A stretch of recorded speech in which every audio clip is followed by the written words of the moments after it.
Howdy! Welcome to the second episode of The List, a series in which I go through every piece of Transformers media ever and try to name every single character that appears in said media before taking that piece of media and trying to put it on a timeline and figuring when it takes place. In today's episode of The List, I'm going to be covering Bumblebee sequel, Rise of the Beasts, directed by Stephen Caple Jr. Just to preface, I'm going to be continuing the video onwards with the general understanding that you've watched the Bumblebee video, but by no means should you have to. I think I've made this video accessible enough that you can watch it without having to have watched the Bumblebee video.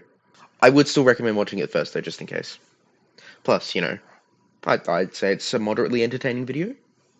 Another thing to preface is that I'm going to be keeping a small identifier next to each character's name in order to signify what universe they came from. Howdy.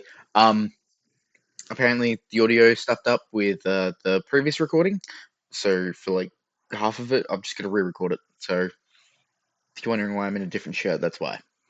Given that Rise of the Beast obviously shares a universe with Bumblebee, being a sequel, I'll repeat myself from the Bumblebee movie video when I say that their universe unfortunately doesn't have a official designation, and as such, I've made my own.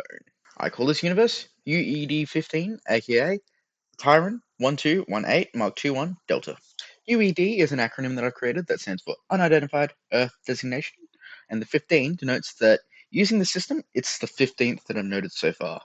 I should also mention that the number 15 in this case is noted chronologically, and as such, it's subject to change if I notice a universe that appeared beforehand and also went undesignated.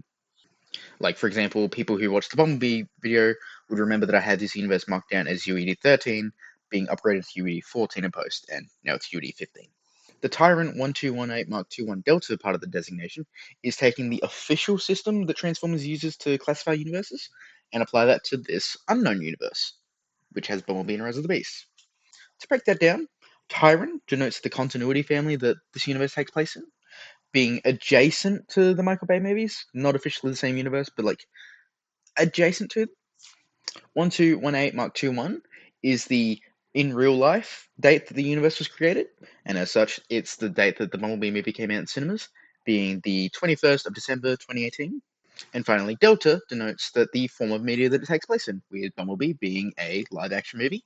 As such, we get Tyron 1218 Mark 21 Delta. If Hasbro or Takara or whatever ever gives a different official answer, I might go along with that, as long as it's not the same universe as the Michael Bay movies, which does have a designation. It's Tyron 707 Mark 04 Delta, I believe. For now, I'm just going to use my own system. With all of that preface out of the way, let's get to the fun part of the video.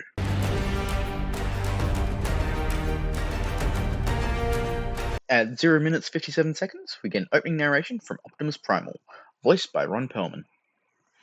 At 1 minute 02, Primal begins describing the film's overarching antagonist, Unicron, voiced by Coleman Domingo. At 1:16, Unicron would begin appearing on screen. At 1:50, we meet Scourge from behind, voiced by Peter Dinklage. At 1:57, we can see Ape-Link running through a forest, voiced by David Sobolov. At 2:20, Optimus Primal makes his proper appearance. At 2:37, Air Razor makes her debut, voiced by Michelle Yeoh. At 2:42, Cheetor and Rhinox appear, with Cheetor voiced by Tongai Chirisa, and Rhinox not really having a voice actor in this movie. Funny story with Rhinox and his voice, or lack thereof. Um, he doesn't actually speak in the movie, but David Sobolov has been cast as the role, and I believe was intended to be the voice. But no actual dialogue appears in the movie for Rhinox. So, Sobolov does voice other characters, voicing Battletrap, who appears later, probably minor spoiler. Ape Link, and providing the scratch track for the rest of the movie. I don't know how much of the scratch track, but enough. For those who don't know, the scratch track is another voice actor who comes in and does all the preliminary dialogue, so that the animators have something to work with, and then they get other voice actors to come in later. So David Sobolov was the scratch track voice actor, but they left in one of his lines, and that was for Optimus Primal. We'll clear the way. But Rhinox happened to be in the scene, and even though you can't see Rhinox's mouth moving, people think that line of dialogue goes to Rhinox when it's really Optimus Primal. And so David Sobolov voices more of a character he isn't credited as than a character who does not speak in the movie, and he heavily promotes. Rhinox's lack of dialogue is actually an interesting story because apparently in the Japanese dub they went to get Rhinox's voice actor from Beast Wars back, but he turned it down because there was just so little to work with, even with deleted scenes, that he just thought, why bother? I like this movie, but what the hell? At 5:34, we meet Frieza and Novocaine, these two little gremlin dudes. It's kind of hard to tell which is which between Frieza and Novocaine, like not only because their appearances are so similar to the point where even I can't remember off the top of my head which is which, but it also isn't helped by the fact that the animators swapped their models around, like just on a whim. So at any moment when you're looking at Frieza, it could be Novocaine, and if you're looking at Novocaine, it could be Frieza. Okay, I just looked it up. Frieza is the one with like two scars on his forehead, and Novocaine is the one that has like a chunk of his head ripped off. There was just such minute details. Who would notice? At 6:17, Cash Rules Everything Around Me, or Cream by Wu-Tang Clan, would begin playing, with Corey Raekwon Woods' vocals begin playing almost immediately, while Clifford Method Man Smith Jr.'s vocals would begin shortly after. This song is heard diegetically within the film. At 6:32, I can make it a poster for the movie Poetic Justice, counting as a poster appearance for Janet Damiter Joe Jackson. There's also a poster for Wu-Tang Clan, counting as mentions for band members Robert Fitzgerald RZA Diggs, Gary Eldritch GZA Grice, Russell Tyrone Old Dirty Bastard Jones, Dennis David Ghostface Killer Coles, Jason Richard Inspector Deck Hunter, Lamont Jody You God Hawkins, Jamel Master Killer Irish, as well as the aforementioned Raekwon and Method Man. There's also a number of other posters in the room, but I can't make out any of them aside from the flag of Puerto Rico. I forgot to put this in the script, but I'm mentioning it now. I mentioned it in the Bumblebee movie too, by the way. But how I classify mentions for band members, if like the band is mentioned, or if the album shows up, is first of all any band members who are still part of the band during the like piece of media that takes place. So like using what band did I just say? Wu Tang Clan in 1994. I take all the members of Wu Tang Clan who appeared in 1994. Secondly, if it's a specific album being referenced, then everyone who worked on the album. And thirdly, and finally, oh yeah, if the band is no longer around by that point, so if say Wu Tang Clan disbanded in 1993, then any former members of the band. A couple seconds later, at 6:35, we can see a poster for Christopher George Latour, Notorious B.I.G. Wallace. You like my Biggie photo? Howdy, Editor Charlie here. So I noticed with the poster for Notorious B.I.G. that I didn't actually take note of what album it was, to which case I looked it up. It's Ready to Die. But not only that, but I also didn't notice that that isn't actually Notorious B.I.G. on the poster. Well, I mean, I noticed that during my research. To which case I found out it's actually a guy named Keith Roy Yearwood. So, they'll put him down too. At 6:38, we meet our main protagonist for the film, Noah Leon Diaz, played by Anthony Ramos. At 6:47, we can see some of Noah's albums, including Big Popper by Notorious B.I.G. and 3 Feet High and Rising by De La Soul, counting as mentions for band members David Jude Trugoy the Dove Jolicoeur, Kelvin Posnuos Mercer, and Vincent Lamont Maceo Mason Jr. There's also a cassette for Diana by Diana Ross. At 7:01, once Noah gets his pirated cable working, he tunes into the movie Juice, including a cameo from Tupac Amaru Tupac Shakur. At 7:04, we hear the voice of Noah's little brother, Chris Diaz, played by Dean Scott Vasquez. At 7:29, we meet Noah and Chris's mother, Brianna Diaz, played by Luna Lauren Velez. Chris makes his appearance at 7:39. At 7:55, Brianna mentions That lady, that administrator. at the hospital, who later turns out to be Dee Green, played by Lenny Parker. At 9:10, we meet Reek, played by Tony Nwigwe. At 9:41, we can hear Anything by SWV, specifically the old school Radio 7 version, featuring Alan All-Star Gordon Jr. and Artie Sky, although I'm not 100% sure if the music is diegetic or not here. I'm leaning towards no, but I'm really only mentioning it here now so I can establish that. I'm going to be honest, part of the reason I'm also not counting it is because, like, I can't make out whose vocals it is specifically, and like I've never heard of the song before, and I've never heard of these artists before, and I only even know it's this specific song and this specific version of it because of TFWiki, and there are so many versions of this song. I don't know which one I'm listening to that is the right one, and like I'm just gonna ignore it for now. If anyone knows, feel free to comment though. Like I'm always happy to be let know when I'm done wrong. Words are hard. From 9:51, we meet our second main protagonist, Elena Wallace, played by Dominic Fishback. At 10:12, we meet Gillian Robinson, played by Sarah Stiles. At 10:50, Elena mentions Da Vinci, referring to Leonardo da Vinci, whom under my naming convention would be just Leonardo, because Da Vinci isn't actually his surname, it's just where it was from, so it's more like just saying like, hi, I'm Charlie from Australia. So I just put down Charlie, I wouldn't put down Charlie from Australia. At 12:51, we get our first look at Dee Green. At 13:35 on TV, we can see the arrest of one Orenthal James O.J. Simpson. It's being watched by Walker, whose actor goes uncredited, although I don't know why I said I think. What was I thinking when I wrote this script? I think he's played by Frank Mars. I'm not 100% sure. I'm bad with faces. It's funny when I critique my own script on video, right? At 13:42, Noah mentions Mr. Bishop, who appears only 9 seconds later, played by Aidan Devine. At 15:47, Represent by Nasir bin Olu Dara Nas Jones would begin playing, and I'm like 95% sure that the music is being played diegetically here, just in the next scene. At 18:50, Reek would begin playing Rebirth of Slick by Digital Planets. At 20:11, Ishmael Reginald Butterfly Butler's vocals would begin.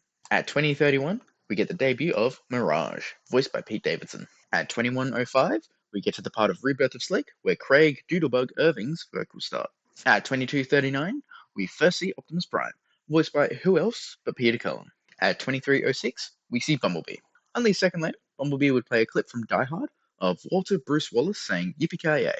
One other thing that I'll mention in regard to Bumblebee and his voice clips is that I do try to source where they're from, but some of them are a bit more obvious than others. Like I can get the Die Hard reference. I like later on there's like Spaceballs and Scarface, and I can pick them up.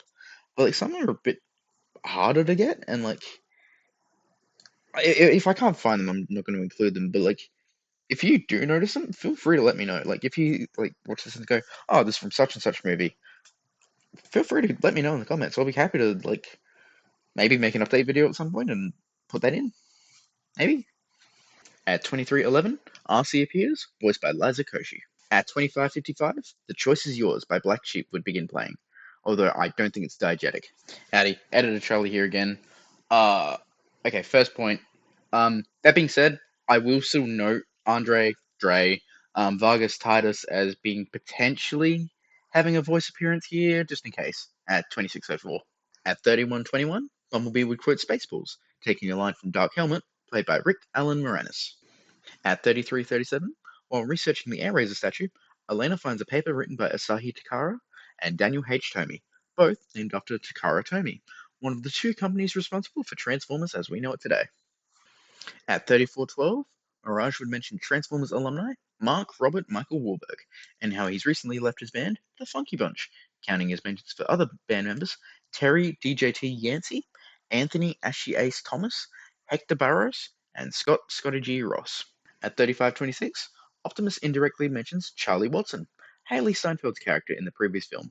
At 35:35, Bumblebee quotes A Few Good Men, specifically John Joseph Jack Nicholson. At 36:27, we get our first looks at Battletrap and Nightbird, voiced by David Sobolov and Michaela J. Rodriguez, respectively. At 44:41, Scourge mentions Primus.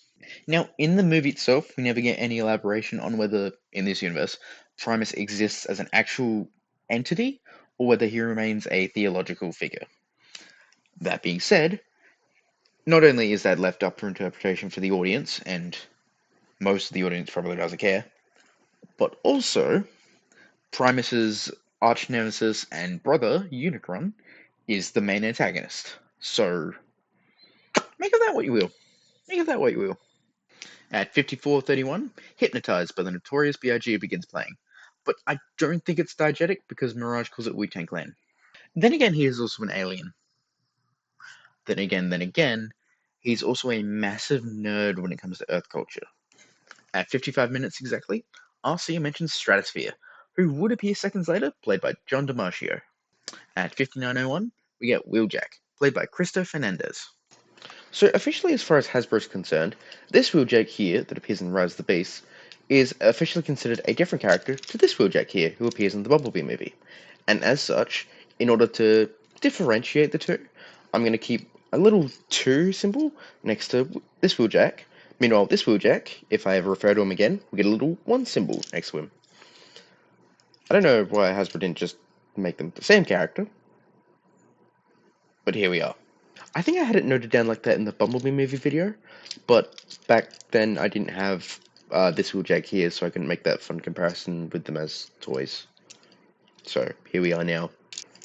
So if we ever get any continuation on this universe in future, which we likely will, and either or both Wheeljacks appear, I will have that noted down. But I'll probably reiterate in that video anyway, just in case. At 1 hour 15:12, we meet Amaru, played by Lucas Huaranka. At 1:40:33, we hear Mama Said Knock You Out by James Todd LL Cool J Smith, and I'm about 95.7% sure that Bumblebee himself is playing it from his radio. At 1:41:21, Bumblebee quotes the movie They Live, borrowing a line from Roderick George Rowdy Roddy Piper Toombs. Well, I guess quote isn't the right word, it's more like paraphrasing. Just takes the big quote and cuts it down. It goes from, I'm here to chew bubblegum and kick ass, and I'm all out of bubblegum, and cuts that down to, I'm here to kick ass. Which, I still like as a quote, but I think I still prefer the longer version. Granted, the logistics of a Transformer without a mouth, mind you, chewing gum, is probably not one the world needs. At 1:42:44, Bumblebee quotes Scarface, specifically quoting Al Pacino's character, Michael Corleone. At 1:50:29, we get a cameo from 60 Minutes host, Leslie Renee Stahl. At 1:50:57, we get our first look at Agent Burke, played by Michael Kelly. Note that by all accounts, and by all accounts I mean briefly skimming his TF Wiki page and then quickly googling him, Agent Burke isn't a pre-existing G.I. Joe character. He isn't based on any characters, and he isn't related to any characters. He exists solely for this movie. He's a G.I. Joe character who exists only in a Transformers piece of media. One final thing to note with the characters is that according to IMDb, there's a character named Amura, and they're played by Guillermo Garcia, but I haven't been able to notice them in the movie. If you have, please feel free to let me know. While I was almost finished editing the video, I came across another YouTube video where someone was able to source most of Bumblebee's audio clips from the movie. To which case, at 23:07, Bumblebee is actually quoting Alan Sidney Patrick Rickman's character, Hans Gruber. It's still from Die Hard, but it does explain why I thought the quote sounded a bit off. At 29:59, Bumblebee quotes Manuel Padilla Jr.'s character, Mr. Squirt, from Happy Days Season 1, Episode 15, Knock Around the Block. At 31:53, Bumblebee quotes David L. Garrison's character, Steve Bartholomew Rhodes, from Married with Children, Season 3, Episode 14, A Three-Job, No-Income Family. At 35:24, Bumblebee quotes Transformers alumni, Leonard Simon Nimoy's character, Spock, from Star Trek IV, The Voyage Home. At 35:35, it turns out that Bumblebee isn't quoting Jack Nicholson from A Few Good Men, but instead quoting J. Scott Jason Alexander Greenspan's character, George Louis Costanza, from Seinfeld, Season 5, Episode 14, The Marine Biologist, referencing the former.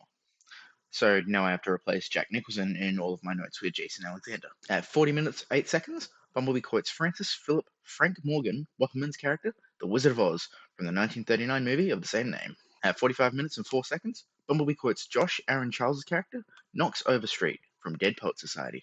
Thanks to Agent Bumblebee for the video, as well as Saber 1080 and L1 Lego Animations for pointing out some corrections. I should also point out that for the line, Not on my watch. the video couldn't find a source, and the comments had a bunch of contradictory sources, with some even referencing Transformers itself, which I don't believe it was. I rewrote Short Circuit to try and figure it out if it was, because this one comment said that it was.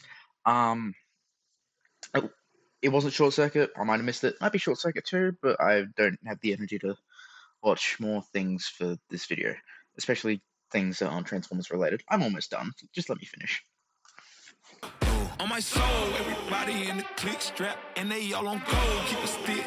Unlike Bumblebee, Rise of the Beast is fairly concrete in stating when it takes place. Aside from the epilogue, prologue, and post-credit scene, a majority of the film takes place over a 3-day period, with the second of those days taking place during the Inti Ramai Festival, meaning that it takes place on June 24th, meaning that a majority of what happens before that is June 23rd, and a majority of what happens after is June 25th. The epilogue, in which Noah gets recruited for G.I. Joe, It takes place an undisclosed amount of time later, but I'd guess probably about a weekish. Furthermore, the post-credit scene in which Noah and Reek finish rebuilding Mirage, I'd estimate takes place roughly a month afterwards, either both the original movie and like the ending, taking place roughly like late July, early Augustish, just based on the way that Reek says that it took him a while to get all the parts that he needed to fix Mirage. Like Bumblebee, however, there are a number of anachronisms in the movie that could potentially take a sledgehammer to the aforementioned date. Anachronisms that could potentially delay the date of the movie include Elena singing TLC's Waterfalls, which wouldn't come out until November of that year, or Mirage quoting the movie Dumb and Dumber, which came out in December. Now, I know the movie involves time travel, but I don't think Mirage watches this movie 6 months after it came out. For now, I'm more than willing to disregard these anachronisms as just errors in the movie, because unlike the Bumblebee movie video, we actually have concrete stuff for the date, whereas with Bumblebee, all we have is a little 1987 title card at the beginning of the movie, and nothing else. So, with the Bumblebee movie, I had to use those to find the specific dates. Whereas here, we already have the specific dates. We don't need other pieces of media. We don't need the other evidence. And, like, not to say, oh, we should just throw it out, but, like, I'm more than willing to chalk it up as just an error. So to recap for the Bumblebee movie, speaking of Bumblebee's date, in that video, I figured out that the movie takes place during March 1988 instead of the film's supposed 1987 date. But do I not say in the movie that it has been 7 years that we have been on Earth, and therefore it is either 1995 in the current year, or the Bumblebee movie takes place in 1987, not 1988. Well, I'm just going to say that Prime was talking about the Autobots' time on Earth collectively, including the 6 months or so that Bumblebee spent stuck, wounded, and trapped in vehicle mode. As such, that probably lines up to about 7 years-ish, roughly. I will be the first to admit that I am not very smart, and as such, I can admit that I could be wrong with the 1988 date in the Bumblebee movie. But I think 1988 fits with the 1994 date if you squint, and frankly, I think that it's not a plot hole if you can think of a solution for it, which is what I think I've done here. As such, I'm decreeing, because I have that power, I'm personally John Hasbro, despite what the last video says. I'm decreeing that Bumblebee takes place mostly March 1988. March 1988, my mouth kind of messed up there. While Rise of the Beast takes place in 1994, and when Optimus says, oh, we've been here 7 years, he's talking about Bumblebee's time collectively as well, in which he spent an extra 6 months or so just stuck in vehicle mode. Like, he was there, he was present, and he built up a lot of time here. I think it fits if you squint. That's what I'm saying. Another thing to cover timeline-wise is the Maximals and their timeline. The film itself doesn't state it, but we get enough context clues to sort of figure out that the Maximals, the Terracons, and Unicron altogether are from some undisclosed point in the future. I'd wager at least the 24th century, given that that seems to be the general consensus on when the Beast Wars cartoon takes place, or at least the characters from the cartoon. Time travel's fun. And given the lack of evidence otherwise, I'm inclined to apply that to their live-action counterparts. So, the Maximals, the Terracons, and Unicron are from the 24th century.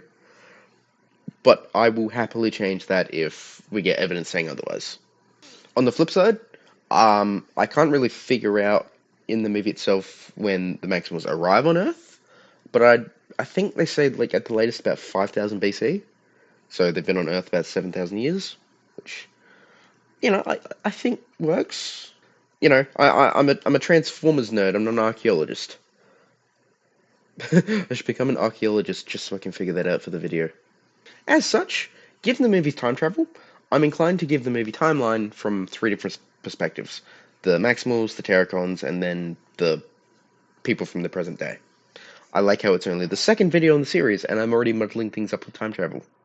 For the Maximals, in the 24th century at the earliest, Scourge and Unicron arrive at the unnamed Maximal home planet potentially Eucharis, Jungle Planet, Animatron, or techno-organic versions of Earth or Cybertron, and Apelink sacrifices himself so that the other Maximals can escape through time and space to prehistoric Earth, roughly about 5000 BC at the very latest.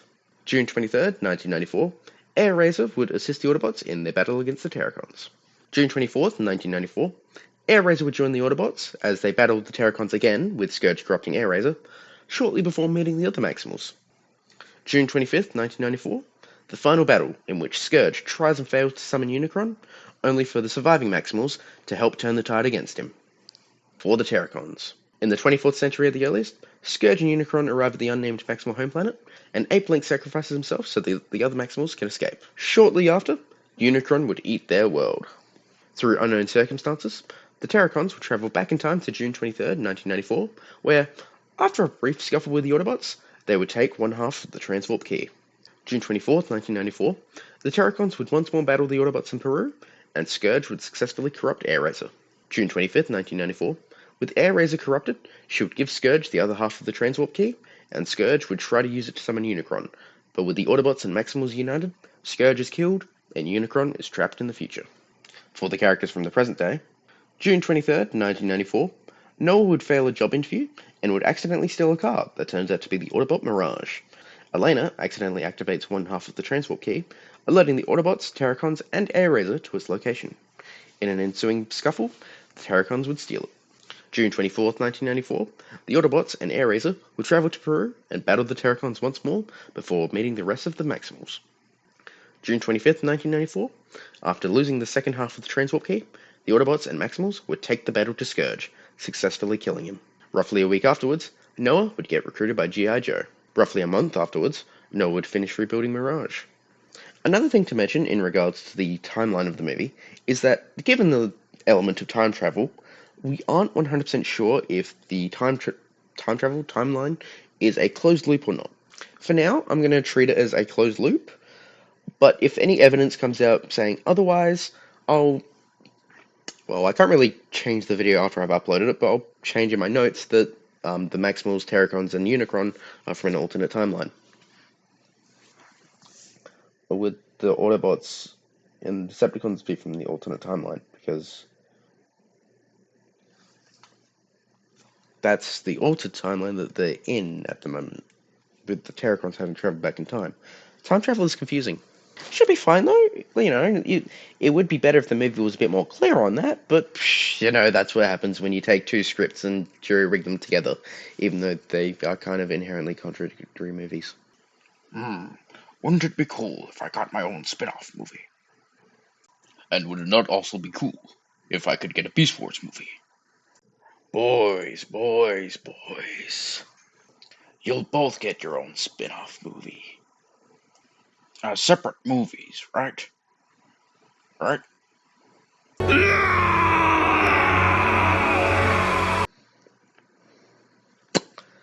I should clarify, I do like this movie, but it is not a great movie. I try to keep my opinion on things out of these videos, but,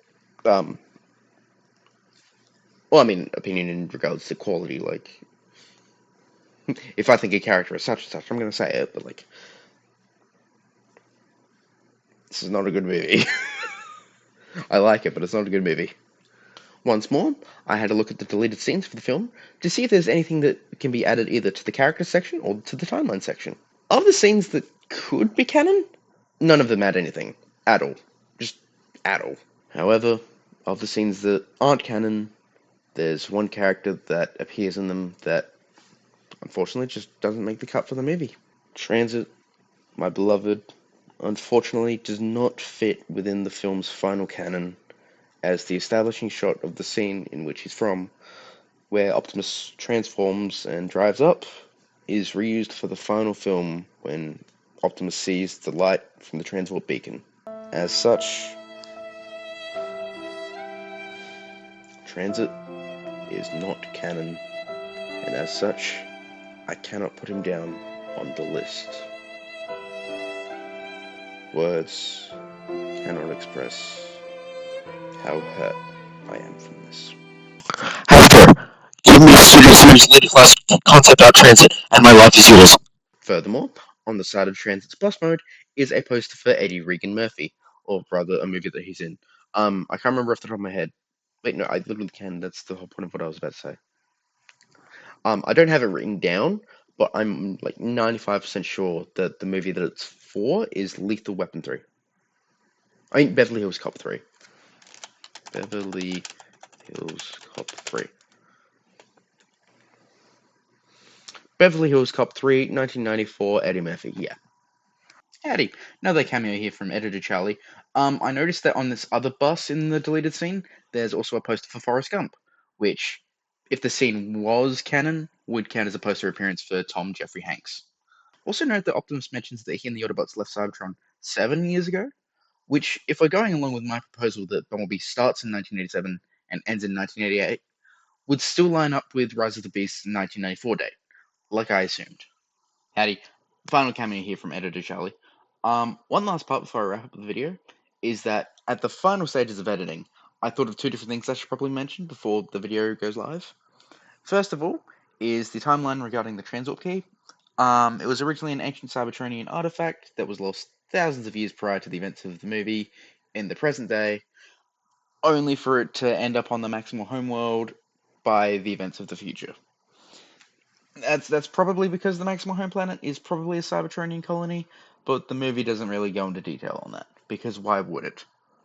The other thing is that in early cuts of the movie, it's implied, although I don't believe it was outright stated, that Scourge was working for Unicron unwillingly, likely as a result of his planet being destroyed and or conquered prior to the future segments of the film.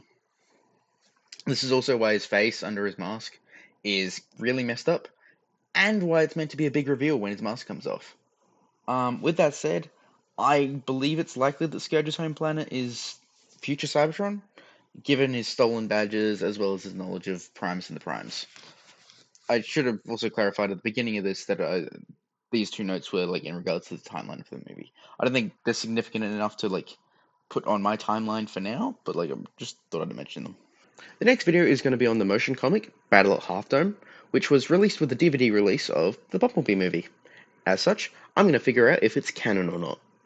With that all said and done, that has been episode 2 of The List. Thank you very much for watching.